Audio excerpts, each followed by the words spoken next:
O tema de hoje, então, é nunca desista da sua família. Vira para quem está do teu lado e fala isso. Nunca desista da sua família.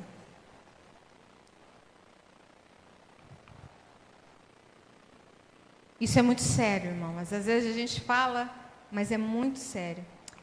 Eu acho que eu já contei essa história, mas eu vou contar de novo. Lembrando, então, nós vamos fazer uma série de mensagens. E o tema é Família debaixo da graça. Bom, vamos ser uma série aí de ministrações. E a primeira de hoje, então, vai ser nunca desista da sua família. Diz que uma professora, certa vez, começou uma sala de aula. E aí ela pegou e fez uma pergunta. Perguntou, quem aqui sabe me dizer onde fica o inferno? E Joãozinho levantou a mão. Joãozinho sempre levanta a mão. E aí ela sabia que o Joãozinho era meio problema e desviou. E o Joãozinho com a mão para cima. E aí, tá bom, Joãozinho. Onde fica o inferno, Joãozinho? Fica lá em casa. Como assim, Joãozinho? O inferno fica lá em casa. Lá em casa, meu pai chega todo dia bêbado, bate na minha mãe. E a gente tem que fugir para ele não agredir a gente. Lá em casa, professora, fica o inferno. E a professora tentou mudar de assunto, né? Porque a coisa ficou tensa. Passaram-se uns 3 meses, aquela mesma professora fez uma pergunta. Eu queria saber quem sabe me dizer onde fica o céu. E o Joãozinho levantou a mão de novo. Eu falei, mas gente, Joãozinho. E aí ele levantou a mão, ela desconversou. Professora, eu sei. Então fala, Joãozinho, onde fica o céu? Fica lá em casa. Mas como assim? Você acabou de falar, esses dias, alguns meses atrás, você me falou que lá era o inferno. Então, professor, há um mês atrás, uns missionários foram até lá, um pastor foi visitar minha família. Falou de Jesus para o meu pai, falou de Jesus para minha mãe. O meu pai foi tocado, extremamente tocado. Foi para a igreja, aceitou Jesus. Meu pai agora é crente, professora. E ele e minha mãe vivem agora uma vida tão bonita, eles nunca mais nos bateram. Ele traz as coisas para a gente em casa, traz presente. Hoje, professora, o céu fica lá em casa. Como está sendo a sua casa? Céu ou inferno? O que está acontecendo dentro da tua casa? Às vezes só as 4 paredes e quem está lá dentro sabe. Mas o Senhor sabe. Abra sua Bíblia em 1 Samuel, capítulo 1. Nós vamos ler do versículo 1 ao versículo 20, uma história conhecida sobre uma família. E você vai ver que as famílias hoje com problema, antigamente também era assim, não era diferente. 1 Samuel, capítulo 1, versículo de 1 a 20. Eu vou estar projetando a versão que eu vou estar lendo para vocês. Amém? Todos acharam? O texto diz assim: houve um homem de Ramataim Zofim, da região montanhosa de Efraim, cujo nome era Eucana, filho de Jeroão, filho de Eliú, filho de Tou, filho de Zufi, efraimita. Eucana tinha 2 mulheres, uma se chamava Ana e a outra se chamava Penina. Penina tinha filhos, Ana, porém, não tinha. Todos os anos, esse homem ia da sua cidade para adorar e sacrificar ao Senhor dos Exércitos em Siló, onde Ofni e Finéias, os 2 filhos de Eli, eram sacerdotes do Senhor. No dia em que Eucana oferecia o seu sacrifício, ele dava porções deste a Penina, sua mulher, e a todos os seus filhos e filhas. A Ana, porém, dava uma porção dobrada, porque ele a amava, mesmo que o Senhor a tivesse deixado estéril. Penina, sua rival, a provocava excessivamente para irritar, porque o Senhor a tinha deixado sem filhos. Isso acontecia ano após ano. Todas as vezes que Ana ia à casa do Senhor, a outra a irritava. Por isso Ana se punha a chorar e não comia nada. Então Eucana, seu marido, lhe disse: Ana, por que você está chorando? E por que não quer comer? E por que está tão triste? Será que eu não sou melhor para você do que 10 filhos? Certa vez, após terem comido e bebido em Siló, Ana se levantou, quando o sacerdote Eli estava sentado na sua cadeira, junto a um pilar do templo do Senhor. E Ana, com amargura de alma, orou ao Senhor e chorou muito. Ela fez um voto dizendo: Senhor dos exércitos, se de fato olhares para a aflição da tua serva, e te lembrares de mim, e não te esqueceres da tua serva, e lhe deres um filho homem, eu o dedicarei ao Senhor por todos os dias da sua vida, e sobre a cabeça dele não passará navalha. Ana continuava a orar diante do Senhor, e o sacerdote Eli começou a observar o movimento dos lábios dela, porque Ana só falava em seu coração. Os seus lábios se moviam, porém não se ouvia voz nenhuma. Por isso Eli pensou que ela estava embriagada, e lhe disse: até quando você vai ficar embriagada? Trate de ficar longe do vinho. Porém, Ana respondeu: não, meu senhor. Eu sou uma mulher angustiada de espírito, não bebi vinho nem bebida forte, apenas estava derramando a minha alma diante do Senhor. Não pense que essa sua serva é ímpia. Eu estava orando assim até agora porque é grande a minha ansiedade e minha aflição.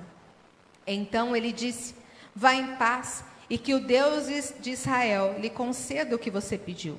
Ana respondeu: que eu possa encontrar favor aos seus olhos. Então ela seguiu o seu caminho, comeu alguma coisa, e o seu semblante já não era triste. Eles se levantaram de madrugada e adoraram diante do Senhor. Depois voltaram para casa em Ramá. Eucana teve relações com Ana, sua mulher, e o Senhor se lembrou dela.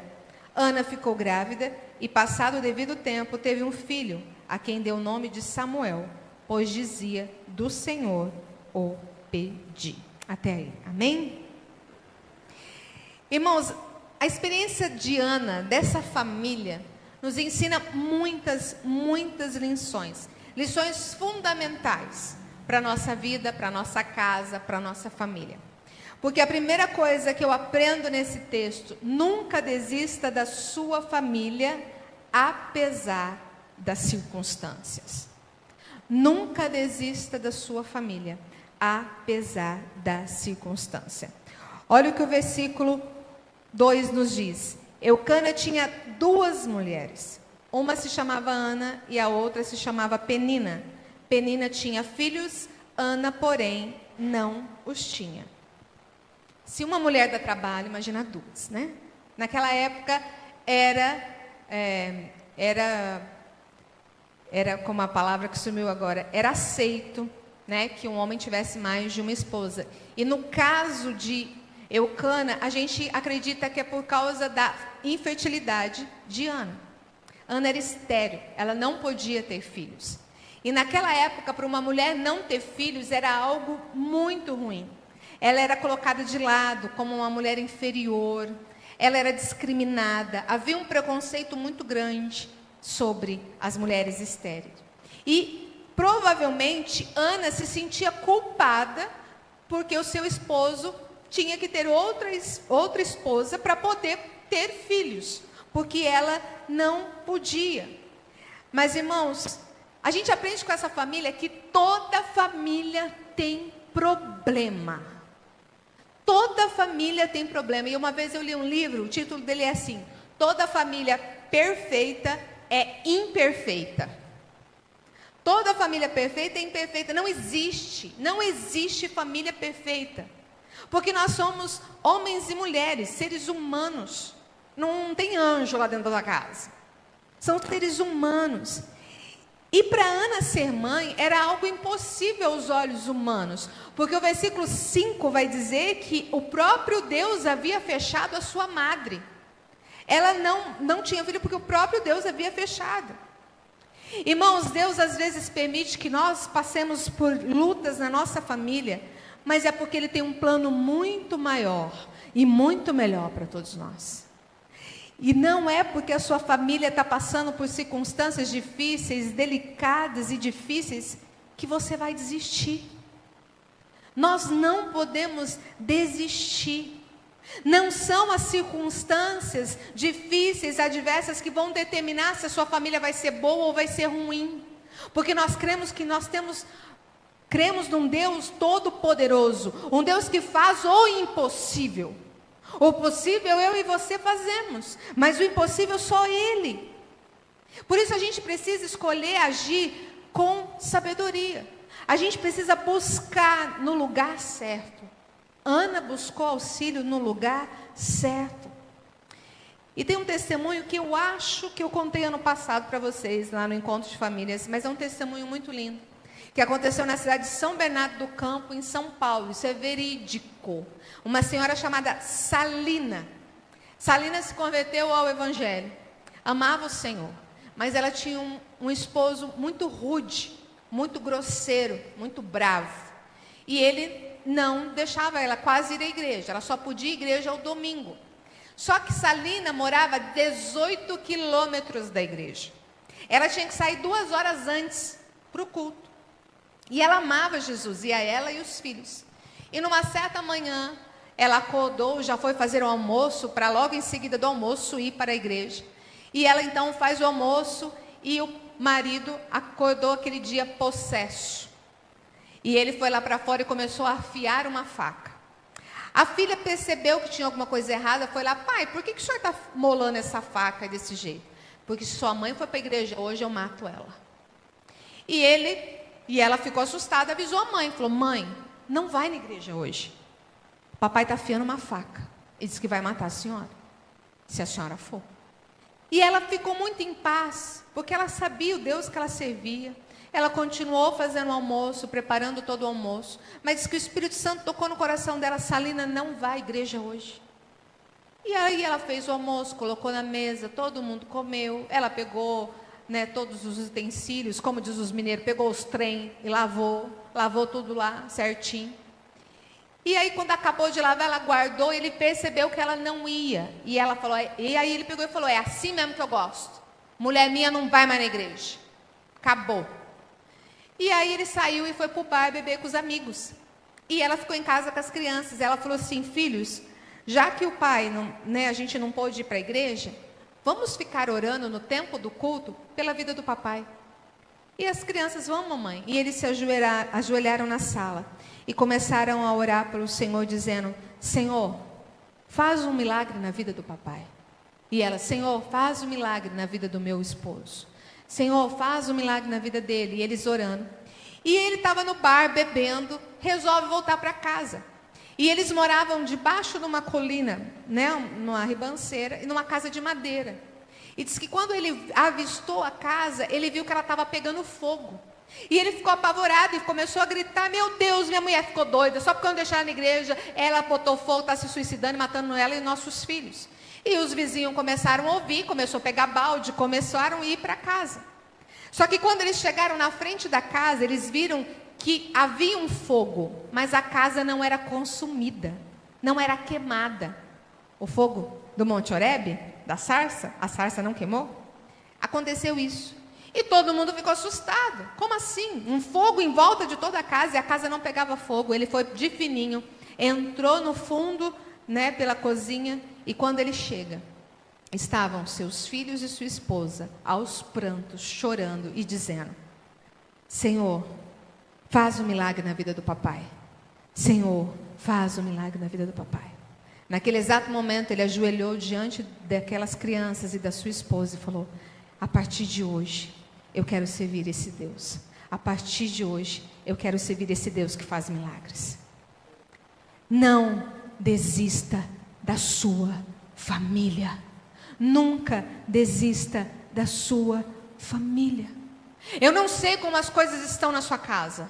Eu não sei como as coisas estão na sua família. Mas a única coisa que eu tenho para te dizer: não desista. E não desista por quê? Não desista também apesar das oposições. O texto que nós lemos diz que Ana sofria oposição de todo lado. Ana sofria oposição de Penina, a segunda esposa do seu marido.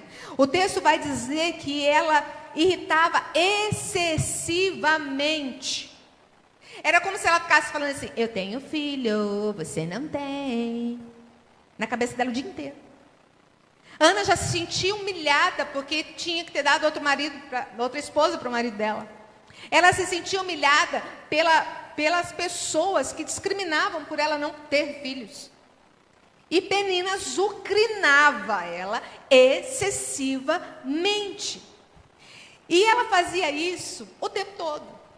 Irmãos, Eu vejo que Penina acabou sendo uma motivação para Ana buscar mais ao Senhor.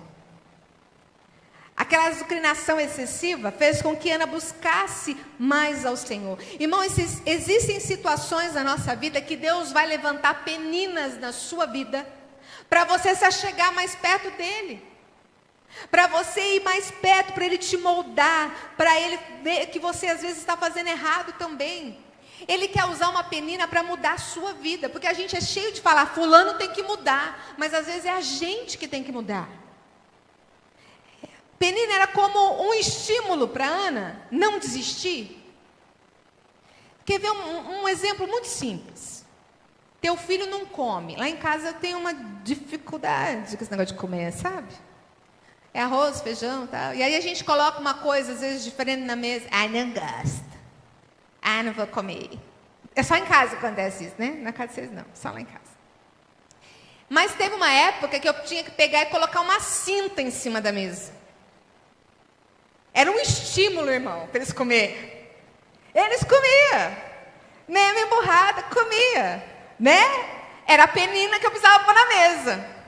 Era um estímulo e eles acabavam comendo. Então, irmãos, às vezes Deus faz isso. Irmãos, eu percebo que na história de Davi, Deus não levantou Davi para derrotar o gigante Golias. Mas Deus levantou o gigante Golias para honrar Davi. Davi, antes de Golias, era simplesmente um pastorzinho de ovelha. Depois que ele derrotou Golias, ele se tornou um grande herói, um grande soldado, general do exército. Deus, às vezes, coloca penina na nossa vida para nos motivar a chegar perto dele ou para nos moldar. Ei, meu irmão, talvez Deus está levantando uma penina lá na tua casa. Está levantando alguém, mas é para que você não desista. É para você...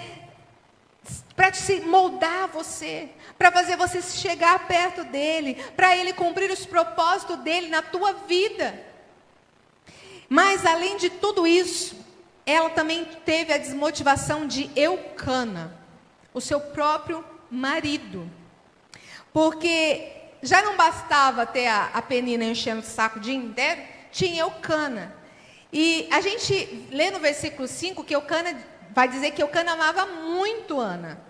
Ele amava ela. Ele dava porção dobrada para ela. Ele amava ele. Mas era aquele homem que gostava assim. Ele não podia de brincar de esconde-esconde. Eucana não podia brincar de esconde-esconde, porque ele se achava. Ele se achava. Olha o que o versículo 8, né, ele vai dizer. Será que eu não sou melhor para você do que 10 filhos? Eucana se achava. Eu acho que se ele pudesse, se estivesse no nosso tempo, ele ia dizer assim, esse cara sou eu, pense em mim, chore por mim. Ele ia fazer isso. Ele se achava. Sabe por quê, irmão? Porque nenhum marido substitui filho. E nenhum filho substitui marido, esposa, não substitui. Porque cada um de nós temos o seu papel dentro de uma família. Cada um de nós temos uma função dentro de uma família. A gente dá risada, mas isso é sério. Tem muita gente se achando dentro de casa, achando que pode humilhar os seus familiares, humilhar a sua família, humilhar os seus filhos. Irmãos, nós temos papéis, e Gênesis 2:24 vai dizer, por isso, deixa o homem pai e mãe, se une à sua mulher, tornando os dois uma só carne.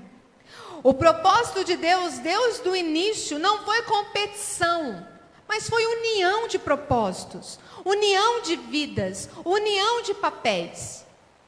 Irmã, mulher aguenta carregar mala pesada? Aguenta, mas estoura você todinha por dentro, tá? Você sabia disso?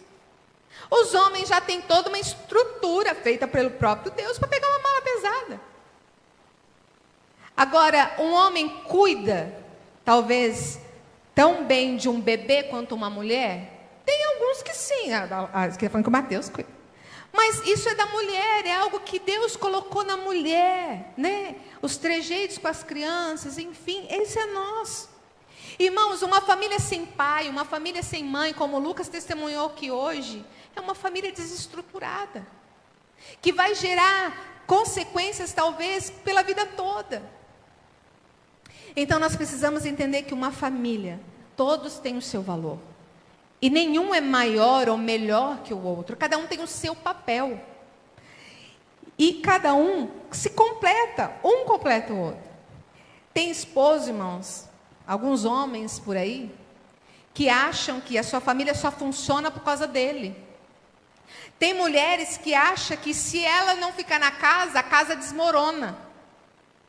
E tem filhinho que acha filhinho queridinho do papai e da mamãe, que acha que pode fazer o que quiser, desonrar, desrespeitar pai e mãe. Irmãos, família é coisa séria. E quando nós entendemos que cada um tem um papel na família, que deve respeitar, amar um ao outro, a família vai ser diferente. A família vai seguir. Eucana amava Ana, mas jamais iria substituir um filho para ela. Ele não iria. Mas não bastasse Penina, Eucana, Ana vai para o único lugar que ela achou que ela ia ter paz. Ana vai para a igreja. E aí o texto vai dizer que Ana se derrama ao Senhor. E aí ela começa a orar, mas era tamanha a amargura do seu coração, que ela só mexia os lábios, não saía voz. E enquanto ela está se derramando diante de Deus, vem o pastor, que o sacerdote naquela época era o pastor, vai lá e fala: minha filha, você está bêbada. Vai lá e chama a Ana de bêbada. E eu fico olhando esse texto, irmãos, eu acho que se acontecesse isso hoje, eu chegasse para alguém, chamasse alguém de bêbado, a pessoa sai logo da igreja, né? Porque tem gente que sai da igreja por coisa muito menor, ou senão ainda faz num levante na igreja por coisas muito menores. Mas Ana não fez isso. Ana não guardou aquela palavra no coração dela. Infelizmente, meus irmãos, muitos de nós sofremos por causa de palavras malditas ao nosso coração. E nós acolhemos. Quantas pessoas estão hoje deprimidas, oprimidas, sofrendo com depressão, ansiedade, síndrome do pânico e o que você quiser. Porque um dia foram acusadas, foram abusadas verbalmente por alguém que era autoridade na sua vida. Um pai, uma mãe, um patrão, um amigo, lançou palavras de maldição sobre a vida dela. Ela acolheu e guardou no coração. E sofre até hoje. Quantas pessoas estão vivendo assim? Quantas pessoas estão vivendo assim e transferem isso para os seus filhos, para os seus pais? Sabe aquele negócio? Meu pai nunca me deu um beijo, então eu não beijo meus filhos. Meu pai nunca me disse que me amava, então eu também não digo para os meus filhos que eu amo. Às vezes ele não tem coragem de admitir isso, mas foram palavras e atitudes que magoaram o seu coração. E ele guardou isso no coração. Meu irmão, Deus me trouxe hoje para dizer para você que você não é o que os outros disseram que você é. Você não pode o que os outros disseram que você pode. E você não é o que as pessoas às vezes acham que você é. Porque você é o que Deus diz que você é. E Deus diz que você é mais do que vencedor. Deus diz que você é a menina dos olhos dele. Deus diz que você é filha e filho dele. E as pessoas às vezes falam: você não pode isso, você não consegue. Deus diz que você pode todas as coisas, porque é Ele quem te fortalece. É Ele quem te fortalece. Irmãos, você pode, porque você tem um Deus todo-poderoso. Então que nessa noite você se liberte de toda palavra de maldição que um dia foi lançada no seu coração e você acolheu. Em nome de Jesus, deixa Deus curar a sua vida. Deixa Deus curar seu coração, se liberte. E nós precisamos aprender, nós pais, a declarar palavras de bênção para os nossos filhos. Quantos pais dizem: ô menina burra, ô menina infeliz. Irmão, você está jogando maldição nos seus filhos. E isso pode gerar muitos e muitos traumas para a vida dele toda. Porque foram palavras malditas. Da mesma boca, a palavra vai dizer que saem palavras de bênção e palavras de maldição. Mas Ana não acolheu aquelas palavras e ela respondeu assim para o profeta, para o sacerdote Eli: não, meu senhor, eu sou uma mulher angustiada de espírito. Não bebi vinho nem bebida forte, apenas estava derramando minha alma diante do Senhor. E o mesmo homem que proferiu palavras de maldição, profere palavras proféticas para ela. Vá em paz, e que o Deus de Israel lhe conceda o que você pediu. Ana ali é curada, naquele momento, porque Ana não colocou aquilo no coração dela. Eu já até passei para frente. Ela não colocou aquelas palavras no seu coração. E a gente vê que o texto vai dizer que ela se levanta e o seu rosto já não era mais triste, o texto vai dizer. Porque Deus cura a alma de Ana lá em Siló. Ele cura ela emocionalmente lá em Siló. E aí então Deus vai. Ana superou as oposições de Penina, de Eucana e do sacerdote Eli. Ela supera. Mas o último ponto: não desista da sua família, apesar do desespero. Apesar de todo o desespero, Ana buscou o Senhor. Ana não ficou lá, ai Deus, chorando em casa, resmungando, maltratando as pessoas. Não. Ana chorou diante do Senhor, ela abriu o seu coração, ela rasgou a sua alma. E o versículo 9, o versículo 10 vai dizer, certa vez, porque ela toma uma atitude. É isso que eu quero dizer. Certa vez, após terem comido e bebido em Siló, Ana se levantou. Ela se levantou quando o sacerdote Eli estava sentado na sua cadeira junto a um pilar do templo do Senhor. E Ana, com amargura de alma, orou ao Senhor e chorou muito. Ana nos ensina que nós temos que ser persistentes. Nós temos que ser persistentes mesmo em meio ao desespero e chorar diante do Senhor. Ana persistiu até o fim. Ela era estéril. E o próprio Deus havia fechado sua madre. E ela clamou a esse Deus. E ele a ouviu. Porque ela não desistiu. Ela persistiu todas as oposições. Ela persistiu diante das circunstâncias, diante do desespero. Irmã, não importa o quão impossível pareça que esteja na sua casa. Não importa, porque nós temos um Deus que é um Deus todo-poderoso e que Ele pode fazer infinitamente mais além do que você está pedindo para Ele. Ele pode fazer um milagre na sua família. Ana não desiste, ela persiste no seu sonho, ela persiste no desejo de ser mãe. E Deus fez de Ana não só mãe de uma simples criança. Ana queria só um filho. Deus deu para ela o filho que se tornou profeta, sacerdote e juiz. Deus faz muito mais do que você está pedindo. Então, não desista da sua família. Sabe o que eu percebo hoje em dia? Que muitas famílias estão desistindo. O número de divórcio cada vez maior porque as pessoas não persistem. Elas desistem na primeira dificuldade. E às vezes faltava só um pouquinho mais de persistência, só um pouquinho mais de amor, só um pouquinho mais de respeito, só um pouquinho mais de honra, só um pouquinho mais de carinho, só um pouquinho mais. Não desista da sua família. Talvez você está passando por um problema de enfermidade. Talvez você ore há anos pela conversão do seu esposo, da sua esposa, do seu pai, da sua mãe. Talvez você ore pelo retorno do seu filho à casa do Senhor. Talvez você tenha orado pela libertação dos seus filhos da droga. Talvez seu casamento está por um fio. Eu não sei como está na sua casa. Eu não sei como anda a sua família. Eu não sei o que você está clamando ao Senhor.